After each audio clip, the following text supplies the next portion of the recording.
Hello friends, good morning. जैसा कि हम लोगों को पता है कि फर्स्ट वीक ऑफ अगस्त से हम लोग का बीए फर्स्ट ईयर का एग्ज़ाम इलाहाबाद यूनिवर्सिटी में होने वाली है। तो दोस्तों, आज मैं फिलॉसफी के जैन दर्शन में बंधन एवं मोक्ष का सिद्धांत का क्वेश्चन आंसर करके लाया हूँ। और वैसे मेरे यूट्यूब चैनल पे बहुत सारे लोग कमेंट कर रहे थे कि मुझे पीडीएफ चाहिए, तो मैं पीडीएफ अपने टेलीग्राम चैनल भास्कर राज मोटिवेशन के नाम से बना रखा हूँ, वहाँ ज्वाइन कर लीजिए। वहाँ आपको फिलॉसफी, पॉलिटिकल साइंस और हिस्ट्रीज़ का क्वेश्चन आंसर का पीडीएफ मिल जाएगी। और आज मैं जैन दर्शन के बंधन एवं मोक्ष सिद्धांत को लेकर आया हूँ, तो इसे मैं देखता हूँ। पहले गाइज, जैसा ये कहता है, जैन दर्शन के अनुसार जीव स्वभाव से मुक्त है, किंतु अनादि अनंत अज्ञान या वासना के कारण कर्म बंधन में फंसा हुआ है। बंधन और मोक्ष दोनों ही आत्मा का पर्याय है। मोक्ष आत्मा की शुद्ध पर्याय है और बंध अशुद्ध पर्याय है। यहाँ बता रहा है कि जो मोक्ष है, मोक्ष यानी मुक्ति जो मिल जाती है, बंधन रहित है, वो आत्मा का शुद्ध पर्याय है। और जो बंधन जो आत्मा बंधन के परे होते हैं, यानी अज्ञान से ढके होते हैं, वो अशुद्ध पर्याय है। आत्मा को अपने मूल स्वभाव में आने में जो बाधा डालता है, वही बंधन कहलाता है। बंध, कहीं कहीं बंध लिखा हुआ मिलेगा, कहीं बंधन लिखा हुआ मिलेगा। यानी आत्मा का जो मूल स्वभाव है, जैसा कि हम लोगों ने पढ़ा है, जानते हैं, यदि आप फिलॉसफी जब पढ़े होंगे तो आप ये जानते होंगे कि जब आत्मा के ऊपर इग्नोरेंस का, अज्ञान का एक परत आ जाती है, तब हम लोग का जीव बन जाता है। तो वही अज्ञान जब तक आत्मा की चारों ओर से ढका हुआ रहता है, वह बंधन यहाँ पे बोल रहा है। वही क्या बोल रहा है? आत्मा को अपने मूल स्वभाव में आने में जो बाधा डालता है, तो अज्ञान बाधा डालता है, वह बंधन है। इसके विपरीत सब कर्मों का आत्यंतिक क्षय मोक्ष है। मोक्ष बंध का प्रतिपक्षी है, यानी मोक्ष जो है वो बंधन के विपरीत है, उसके विरोधी है। मोक्ष बंधन के विरोधी है। सदैव दोनों एक पक्ष नहीं हो सकती। अन्य शब्दों में कर्म का पुद्गलों को जीवों का जकड़ लेना बंधन है, और जीव का कर्म पुद्गलों से सर्वथा छूट जाना मोक्ष है। राग और द्वेष कर्म बंध के मूल बताए गए हैं। किसी भी पदार्थ या प्राणी के प्रति राग द्वेषात्मक विकल्पों का होना बंधन है। उदाहरणार्थ, फिर ये शब्द सुनकर यदि किसी व्यक्ति के मन में राग उत्पन्न होता है, तो वह बंधन है। गाइज, बहुत सारे, जैसे आपको कोई टीचर बोल दिए कि प्रिय स्टूडेंट है, तो आपको अंदर से लगेगा कि मैं बहुत श्रेष्ठ हूँ। यदि कोई लड़की बोल देगा कि ये मेरे प्रिय हैं, तो आपको अंदर से एक अलग भाव उत्पन्न होंगे, एक अलग राग उत्पन्न होंगे, और वही राग बंधन है।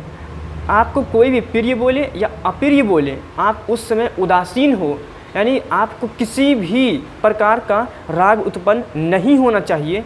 तो आगे क्या बोल रहा है? यदि अप्रिय शब्द सुनकर मन में द्वेष उत्पन्न होता है, तो वह भी बंधन है। चाहे प्रिय बोले या अप्रिय बोले, किसी के प्रति राग उत्पन्न यदि होता है, तो हम लोग बंधन में फंसे हुए हैं। परंतु निंदा या प्रशंसा सुनकर भी यदि मन समभाव में रहता है, मध्यस्थ रहता है, तो उस स्थिति में ना राग का बंधन है और ना द्वेष का बंधन है। यहाँ पे साफ साफ बोल दिया, आपकी निंदा हो या प्रशंसा हो, आप सुनने में आपकी कोई बुराई नहीं है, लेकिन आप सुनकर उदासीन रहें, मतलब समभाव रहें। निंदा हो या प्रशंसा हो, किसी में भी आप अपने आप को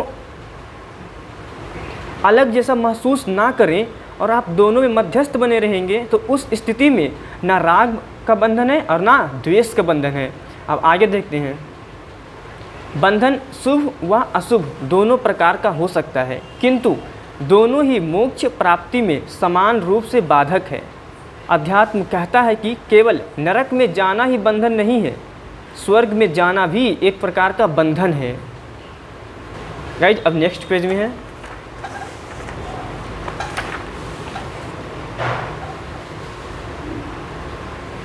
किसी अपराधी के पैरों में सोने की बेड़ी डाल दी जाए अथवा लोहे की, दोनों में विवेक दृष्टि से कोई अंतर नहीं है। बंधन दोनों जगह है। पाप लोहे की बेड़ी है तो पुण्य सोने की बेड़ी है, लेकिन दोनों क्या है? बेड़ी है, और दोनों आपको बंधन में ही बांध कर रखेगा। दोनों का काम एक ही है। यदि दोनों में अंतर है तो केवल इतना ही है कि एक प्रतिकूल वेदन है और दूसरा अनुकूल वेदन है। एक दुख रूप है तो दूसरा क्षणिक सुख रूप है।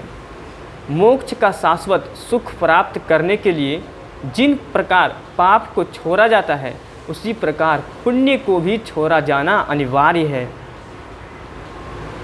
सिद्धांत की दृष्टि से जैन दर्शन में जीवन विकास की 14 भूमिकाएं मानी गई हैं, जिन्हें शास्त्रीय भाषा में गुणस्थान कहा जाता है। उनमें प्रथम गुणस्थान से लेकर 13वें गुणस्थान तक के सभी जीव कर्म बंधन से बंधे हुए हैं और 14वें गुणस्थान वाला जीव ही कर्मों से मुक्त होकर सिद्धत्व को प्राप्त करता है। उससे पहले के गुणस्थानों तक कम या अधिक मात्रा में कर्म बंधन रहता ही है। यानी 13 गुण स्थानों तक आत्मा कर्म बंधनों के अंदर फंसे हुए ही रहते हैं। बंधन टूटने का क्रम चौथे गुण स्थान से प्रारंभ हो जाता है। आत्मा के ऊपर जो बंधन बने हुए रहते हैं, वो जैन दर्शन के अनुसार चौथे गुण स्थान से बंधन टूटने प्रारंभ हो जाता है और 14वें गुण स्थान में अंतिम बंधन भी टूट जाता है और इस प्रकार बंधन मुक्त हो जाता है, यानी मोक्ष की प्राप्ति हो जाती है। चौथे गुण स्थान में मिथ्यात्व छूट जाता है और 5वें और 6ठे गुण स्थान में आवृत्ति छूट जाती है।